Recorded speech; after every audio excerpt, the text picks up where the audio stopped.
मैंने बाबा की वसीयत कई बार पढ़ ली थी, जिसे देखकर मेरा खून खौल रहा था।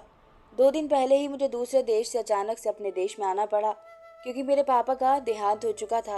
अपने पापा के अंतिम संस्कार के बाद जब वकील ने मुझे पापा की वसीयत दी, तो वो देखकर मैं गुस्से से लाल हो गया था। मैं लंदन में पेट्रोल पंप में काम करता था। जो तनख्वाह मुझे मिलती रही, मैं मामूली से खर्च को निकाल कर सब कुछ अपने माँ बाप के पास भेज देता था। कतरा कतरा जमा करके कुछ अपने गांव की जमीन बेचकर मेरे पापा ने कराची जैसे शहर में घर और चंद जमीन खरीद ली थी। मैं पिछले 10 साल से पैसे भेज रहा था। 17 साल की उम्र से मैं लंदन में गया था और अब मैं 27 साल का हो चुका था, क्योंकि अचानक पापा के देहांत का सुनकर वापस आने के लिए मेरी नौकरी छूट गई थी, क्योंकि वह मुझे छुट्टी देने के लिए तैयार नहीं थे। मुझे भी यही आसरा था कि जो भी मैंने भेजा है वही मेरे बाप ने संभाल के रखा होगा, इसलिए कराची जाते ही कोई छोटा मोटा कारोबार करके अपना घर बसा लूँगा। लेकिन बाबा की वसीयत ने तो मेरे होश ही उड़ा कर रख दिए थे। उसमें लिखा था कि लंदन जाने के लिए मुझे पैसों की ज़रूरत थी, इसलिए बाबा ने अपनी सारी ज़मीनों का कुछ हिस्सा बेचकर मुझे पैसों का इंतज़ाम कर कर दिया था।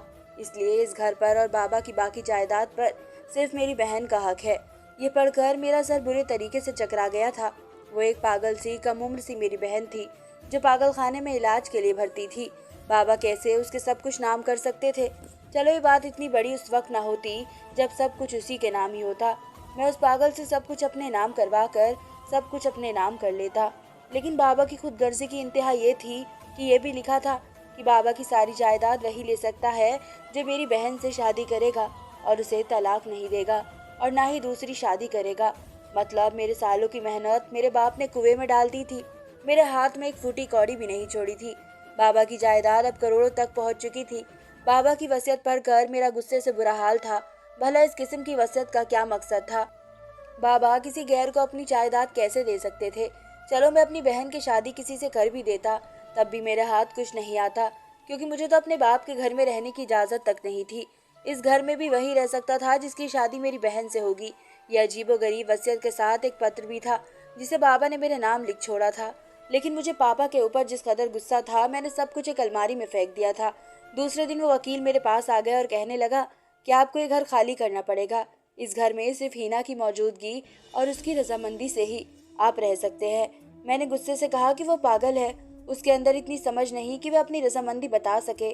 फिर मैं उसका भाई हूँ, ये मेरे भी बाप का घर है। मेरी बात सुनकर वो कहने लगा कि ये वसीयत भी आपके बाप की ही है। आपके पास शाम तक का वक्त है मिस्टर एहतशाम, या तो मिस हीना को आप वापस इस घर में लेकर आओ, या फिर मैं आपको शाम को इस घर से निकाल कर इस घर को ताला लगा दूंगा। वकील ये कहकर वहां से चला गया और मेरा दिल चाह रहा था कि मैं अपना सर दीवार पर देकर मार दूं। हीना उम्र में 22 साल की थी, लेकिन उसकी अकल 10 से 12 साल के बच्चे जैसी थी। फिर गुस्से में उस चीज़ उठाकर फेंकने की आदत थी। मैं कैसे उसे अपने घर पर लेकर आ जाता? वह तो मेरे पीछे से मोहल्ले के बच्चों का जीना खराब कर देती। मैं दूसरे ही दिन हीना को लेने मेंटल हॉस्पिटल पहुंच गया। मैं उनसे कहा कि मुझे हीना को वापस लेकर जाना है। डॉक्टर ने मुझसे कुछ कागजात पर दस्तखत करवाए और नर्स से कहा कि हीना को लेकर आओ। कुछ ही देर बाद एक जवान और एक बेहद हसीन लड़की हाथ में एक डॉल को पकड़े लंबे घने बालों के साथ खड़ी मुझे देख रही थी। मैं 10 साल बाद उसे देख रहा था। वो डरी सहमी सी मुझे देख रही थी। डॉक्टर ने कहा कि तुम्हारे भाई हैं, तुम्हें लेने के लिए आए हैं, अब तुम उनके घर पर रहोगी। ये सुनकर न जाने क्यों उसकी रंगत उड़ गई थी। कहने लगी कि मुझे कहीं पर नहीं जाना, मुझे यहीं पर रहना है। मैं कौन सा उसे अपने घर पर लेकर आना चाहता था? बेशक पड़ी रहती वही मेंटल हॉस्पिटल, मुझे उसे घर पर ले जाना मेरी बहुत बड़ी मजबूरी थी। मजबूरन मुझे वहां पर खड़ा होना पड़ा। मैं हीना के सामने गया और जेब से एक चॉकलेट निकाली, जिसे देखकर उसकी आंखें चमकी थी। मैंने कहा कि चलो मेरे साथ हीना, मेरे साथ चलो, मैं तुम्हें बहुत सारी चॉकलेट्स दूंगा, मेरे पास बहुत सारी चॉकलेट है। मेरी बात सुनकर उसने मेरे हाथ से चॉकलेट ली और मेरे साथ जाने के लिए तैयार भी हो गई थी। मैं उसे सबसे पहले बाजार लेकर गया था। उसे एक अच्छा सा लिबास खरीद कर दिया, ताकि वकील के आने से पहले उसका हुलिया कुछ अच्छा सा लगे। वो बहुत खुश थी। मैंने उसके लिए कुछ अच्छे से कपड़े खरीदे, लेकिन जैसे ही वापस जाने लगा, हीना की नज़र एक खिलौने की दुकान पर जाकर पड़ी। शानू भाई, मुझे खिलौने लेने हैं। वह एहतशाम की बजाय मुझे शानू भाई कहती थी। मैं उसे टॉय शॉप पर ले गया। मुझे लगा कि वो एक डॉल खरीदेगी, लेकिन उसने तो बहुत से भालू और अच्छे से खिलौने उठाने शुरू कर दिए थे। मेरे पास इतने पैसे फिलहाल जेब में नहीं थे। मैंने हीना को प्यार से कहा कि अभी तुम कम चीज़ ले लो, मैं तुम्हें कल बहुत सारे खिलौने दिलवा कर दूंगा।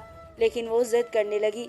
अब तो मुझे उस पर बहुत ज्यादा गुस्सा आने लगा था। मैंने उससे सारे खिलौने छीन कर वापस रख और उसका हाथ पकड़कर उसे जबरदस्ती से गाड़ी में बिठाया। घर लेकर आया तो वह घर पर बच्चों की तरह रो रही थी, जिद कर रही थी। थोड़ी ही देर में मैंने उस लड़की की हरकत देखकर तंग आ गया था। मुझे अपने मरे हुए बाप पर फिर से गुस्सा आने लगा था। न जाने मुझे कैसी मुसीबत में डालकर चले गए थे कि मैं उसकी दूसरी बीवी की बेटी को पालता फिरूं। मजबूरन से बर्दाश्त करता हूँ। हिना मेरी सौतेली माँ के पहले पति की बेटी थी। मैं 10 साल का था जब मेरी माँ का देहांत हो गया था और मेरे बाप ने दूसरी शादी कर ली थी। और जिस औरत से मेरे बाप ने शादी करी थी उसकी 3 साल की पहले से ही एक बच्ची थी, जो देखने में बिल्कुल जापानी गुड़िया लगती थी, लेकिन थी बावली। मुझे ना तो अपनी सौतेली माँ अच्छी लगी थी और ना ही वो तो मेरी बहन थी, लेकिन मुझे उससे हीना नामी बच्ची से नफरत उस वक्त महसूस होने लगी जब मेरा सगा बाप मेरे बजाय उस मोहब्बत करता था, उसे गोद में उठाए फिरता था जैसे वो उसकी सगी बेटी हो और मैं उसका सौतेला। मेरा खून खौल उठता था जब मैं अपने बाप को उस पागल लड़की से बातें करते हुए देखता तो मुझे न जाने क्यों खुंदस हो जाती थी। एक बार मैं अपने खिलौनों से खेल रहा था जब वो मेरे खिलौने लेने की जिद करने लगी। मैंने कहा कि खबरदार जो तुमने मेरे खिलौने को छुआ भी, लेकिन वह रोने लगी, जिद करने लगी। मैंने उसके मुंह पर जोर से थप्पड़ मार दिया। उस वक्त मेरे बाबा घर में दाखिल हो गए। ये देखकर मेरी सौतेली माँ भी मुझे घूरने लगी और बाबा ने मुझे बहुत मारने लगे कि तुम्हारी हिम्मत कैसे हुई मासूम सी बच्ची पर हाथ उठाने की। बस उसके बाद मुझे हीना से नफरत सी होने लगी थी। जैसे जैसे वक्त गुजरता गया मेरी नफरत भी उस पागल के लिए बढ़ती गई थी। फिर मैं 17 साल की उम्र में ही पढ़ाई को मना कर दिया था और बाबा से जिद करने लगा कि मुझे लंदन जाना है। वहाँ मेरा दोस्त अपने पापा के साथ जा रहा था, मैं भी उनके साथ चला गया। पढ़ाई मेरे पास थी ही नहीं, इसलिए मैंने पेट्रोल पंप की जॉब कर ली थी। अब 10 साल बाद आया था, तब भी मेरे सगे बाप ने अपने सगे बेटे की बजाय सब कुछ सौतेली बेटी को ही दे दिया था। वो अभी भी मुझसे जिद कर रही थी कि मुझे उसे बहुत ज़्यादा गुस्सा आया। मैंने उसके मुंह पर एक ज़ोर से थप्पड़ मार दिया, लेकिन मैं नहीं जानता था कि थप्पड़ मेरे लिए इतनी बड़ी मुसीबत बन जाएगा। वो भी रो रो कर रोने लगी। शाम भी होने लगी थी, वकील किसी भी वक्त पहुंच सकता था। मुझे अपने रवैये पर बहुत गुस्सा आया था।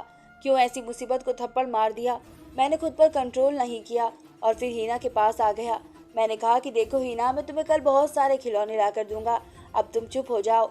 लेकिन मैं किसी छोटे बच्चों की तरह रोई जा रही थी। शानू भाई गंदा है, मुझे थप्पड़ मारा है। वो कहने लगी, मैं बाबा को बताऊंगी, उन्हें घर आने दो। उस पागल को ये तक मालूम नहीं था कि बाबा मर चुके हैं। बड़ी मुश्किल से मैंने उसे चुप करवाया था। 2-3 चॉकलेट खाकर ही चुप हुई थी। फिर मेरे कहने पर उसने मुंह हाथ धोकर अपने कपड़े बदले थे। अगर वह चुप होती तो बड़ी अच्छी लगती थी। कोई उसे देखकर पागल नहीं समझ सकता था, लेकिन थी वो पागल ही। खैर वकील घर पर पहुंचा तो हीना से पूछने लगा कि आपके भाई का रवैया आपके साथ कैसा है। यह सुनकर हीना ने मुझे घूर कर देखा। मेरी जान ही निकल गई थी, कहीं ये बता ना दे कि मैंने उसे थप्पड़ मारा है। वो कहने लगी कि शानू भाई गंदे हैं। यह सुनकर तो मेरी जान ही निकल कर आ गई थी और फिर कहने लगी कि मुझे खिलौने नहीं लेकर देते।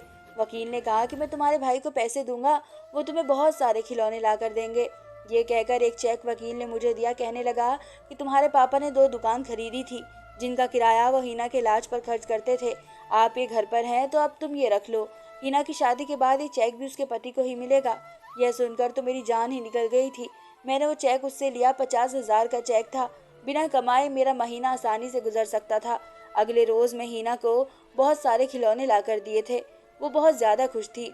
फिर मैंने अपना एक दोस्त से बात की कि मुझे कोई बेवकूफ़ सा लड़का चाहिए जिसे मुझे अपनी बहन की शादी करनी है और वह उसकी सारी जायदाद को मेरे नाम कर दे। मेरी बात सुनकर मेरा दोस्त कहने लगा कि ऐसा लड़का तो मिलना बहुत मुश्किल है।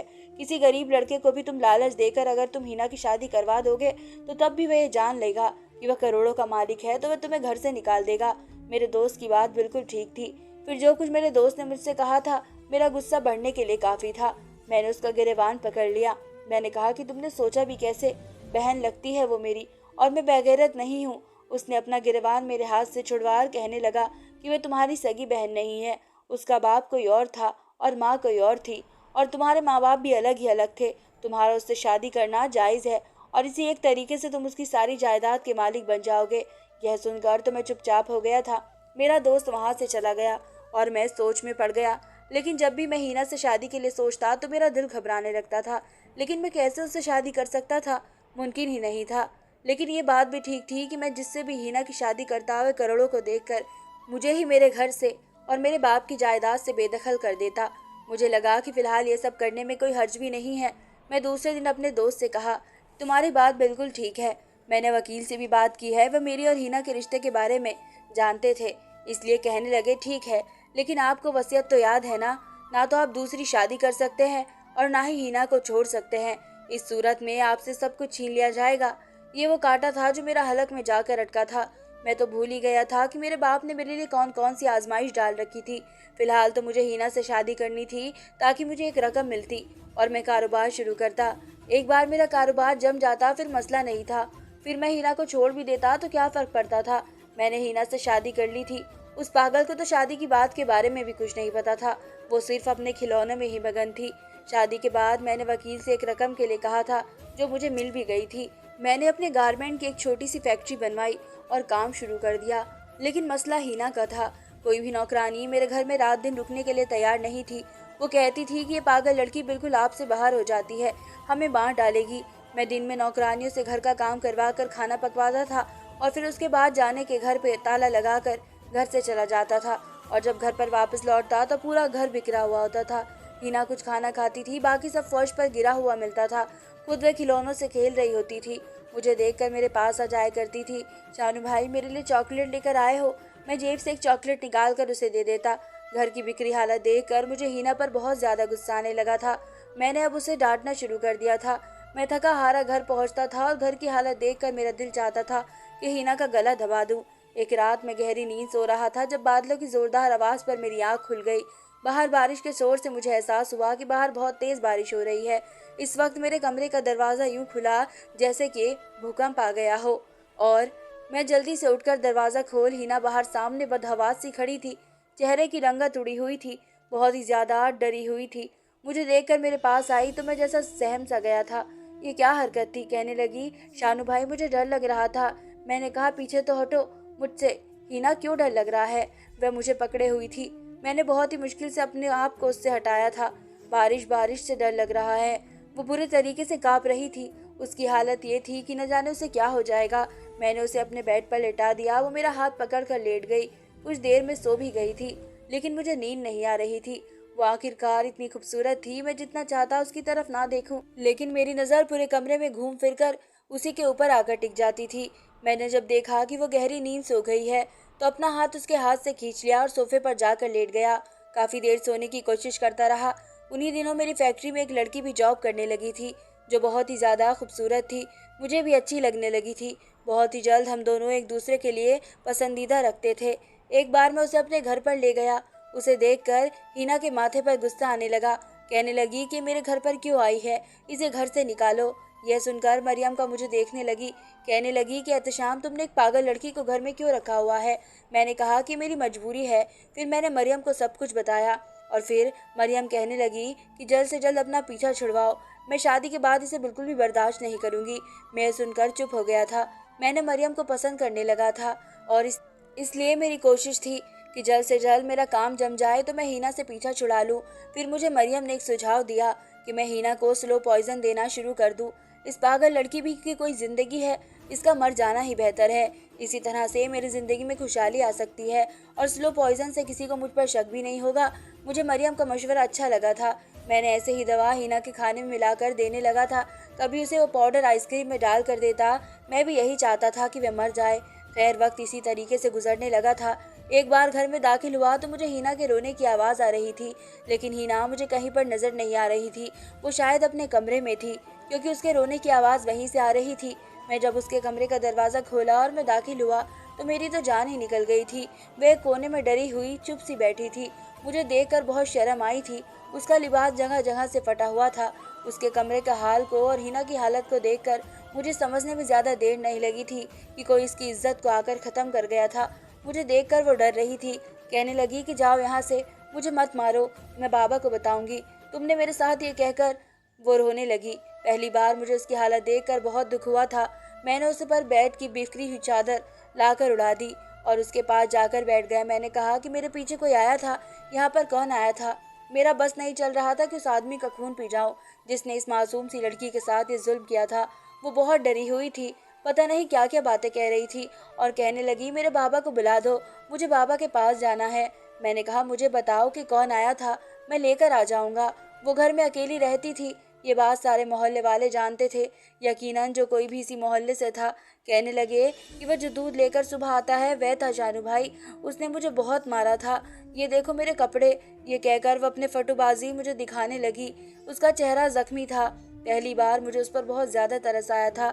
मैंने प्यार से उसके बालों को सहलाया, उसको जख्मों पर दवा लगाई। हिना को उस टाइम प्यार की जरूरत थी, उसे इसी चीज की जरूरत थी। फिर मैंने उससे कहा कि तुम फिक्र मत करो, मैं तुम्हारे साथ हूँ। तो वह कहने लगी कि परेशान हूँ भाई, मुझे बाबा के पास ही जाना है, क्योंकि जब बाबा की तबीयत खराब हो गई थी तब बाबा मुझे हॉस्पिटल में भर्ती कर आ गए थे। वहाँ पर भी मेरे साथ बहुत ही गलत होता था। वो डॉक्टर लोग मुझे हाथों को बांध कर मुँह में कपड़ा फंसा कर मुझे बहुत परेशान करते थे और मैं बहुत ज़्यादा रोती थी। कोई मुझे नहीं संभालता था। तो मुझे हॉस्पिटल भी नहीं जाना है, मुझे सिर्फ अपने पापा के पास छोड़ दो। वो मुझसे ये बात कहकर रोती जा रही थी। अब मुझे अपने ऊपर शर्म आ रही थी। मैंने कभी ये सोचा ही नहीं था कि जब मैं लंदन में था और जब हिना की माँ मर चुकी थी तो हिना का ख्याल किसने रखा होगा। पापा की तबीयत खराब रहती थी। ये सुनकर मेरा दिल बहुत ही तेजी से धड़कने लगा था। मैंने तो कभी भी ये सोचा ही नहीं था कि मेरे बाप की बीमारी में हिना को कौन संभालता होगा। अब मुझे उस पर बहुत ज्यादा दर्द आ रहा था। वो रोती जा रही थी और मैं भी रोने लगा। मैंने उसे बिस्तर पर लेटाया और उसे एहसास कराया कि अब तुम्हारे साथ कभी बुरा नहीं होगा। और वो पूरी रात रोती रही और मैं पूरी रात जागता रहा। सुबह होते ही जब वो दूध वाला दूध लेने के लिए आया तो मैंने उसका गिरबान पकड़ लिया और उसे बहुत ज्यादा मारने लगा था। ये देखकर हिना कहने लगी कि शानू भाई से और मारो, इसने मुझे बहुत मारा था। मैंने उसको बहुत ज्यादा मारा, फिर पुलिस के हवाले कर दिया और हिना को बहुत ज्यादा प्यार किया। और मैं मरियम को भी फोन कर मना कर चुका था कि अब मैं तुमसे शादी नहीं करूंगा, क्योंकि मुझे अब सारी जिंदगी अपनी इस अधूरी बीवी के साथ बितानी है। कुछ ही साल बाद हिना की तबीयत में बहुत ज़्यादा सुधार आ गया था। उसे जिस प्यार की ज़रूरत थी वो उसे मिल रहा था। ये बात मैंने नोटिस कर ली तो किसी ना किसी को प्यार से ही संभाला जा सकता है। अब वो घर से कुछ काम भी करने लगी। उसे जिस प्यार की ज़रूरत थी वो उसे मिल रहा था। ये बात मैंने नोटिस कर ली, किसी को प्यार से ही संभाला जा सकता है। अब वो घर पे कुछ काम भी करने लगी थी और अब घर को गंदा भी नहीं रखती थी। धन्यवाद दोस्तों।